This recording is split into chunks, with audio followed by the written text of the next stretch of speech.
Well, it's the day after Christmas, and it's also the last day of an 8-day Jewish feast called Hanukkah. Now, you may not be over interested in Jewish feasts, but you should be, because it will give you much more understanding of who Jesus is and what he came to do. Hanukkah is an 8-day feast, finishing today, and it's also called the Festival of Lights. I'll go into that a little bit more on the next video. And this year, Christmas and Hanukkah have overlapped. Now, remember, if you've got a little bit of an aversion towards things Jewish, you're not too interested, remember Jesus was a Jew. He is a Jew. He was a Jew, and he'll always be a Jew. He was born Jewish and raised in Jewish traditions. He chose 12 Jewish disciples who all followed the Tenakh, or the Hebrew scrolls. And they all observed the feast days like Passover and Pentecost. Well, okay, David, you might say, well, I know Jesus was crucified at Passover and the Holy Spirit came down at Pentecost, but this feast, Hanukkah, I've not even heard of it. What's it all about? Is it even mentioned in the Bible? Well, I have got a brand new Bible, which is the Supernatural Bible. I might have already mentioned this, the Supernatural Bible. And it's a brilliant Bible. And in this Bible, in John's Gospel, it actually says, well, you can read it there, Jesus, or Yeshua, rejected at Hanukkah. So it's in this modern Bible, but it's not in the King James, but it is in this more modern Bible. It's also known as the Feast of Dedication, because the Hebrew word Hanukkah means dedication. What's all that about? Again, you'll have to wait a little while before I explain it in the coming videos. So in the Bible, in John's Gospel, chapter 10, verses 22 to 38, there is a interchange, an argument, a heated interchange between Jesus and the Jews. Now remember where it says in the Bible, the Jews, it's usually referring to the group of Jews who did not believe that Jesus was the Messiah. They were all Jews, but there was two parties, those who followed Jesus and those who didn't. So when he says the Jews, it means the unbelieving Jews.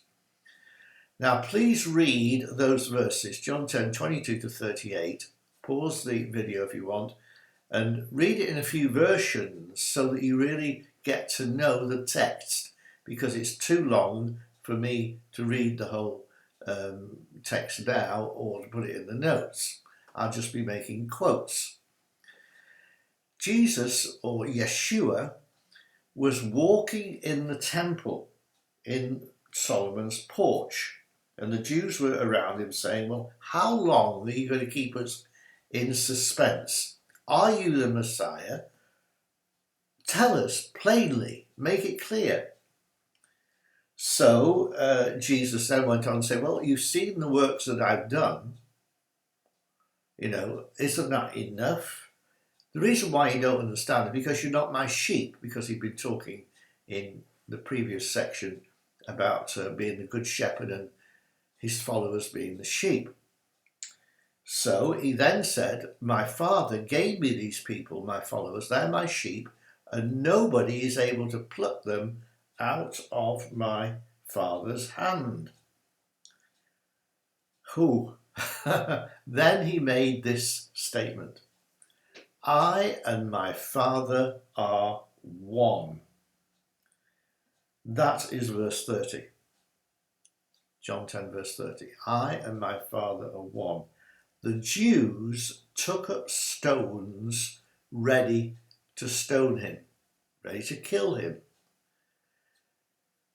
Jesus said, what you wanted to kill me for which work have I done that you want to kill me? And they say, it's not for the works you've done, but for the fact that you are making yourself out to be God. You are just a man and you're making yourself out to be God. And that is blasphemy and deserves stoning.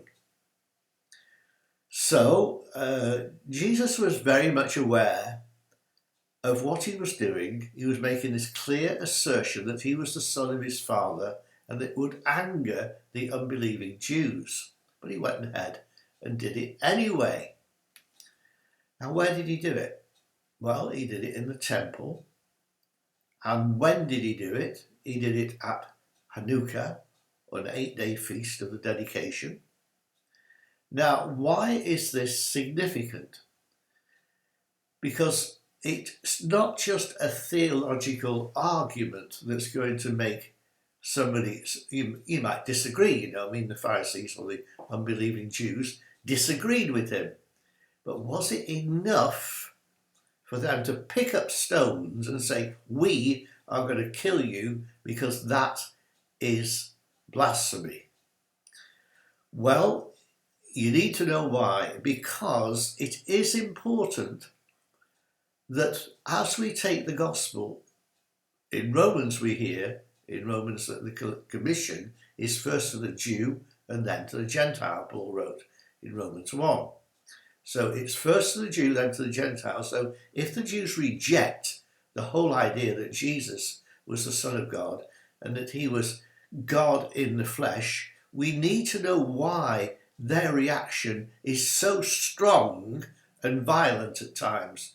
Because this rejection of our message as the gospel is still as intolerant in the 21st century as it was in the first century. And that's what all these videos are going to explain. So stay with me. It's going to be interesting and it's going to be enlightening. God bless you. See you again soon.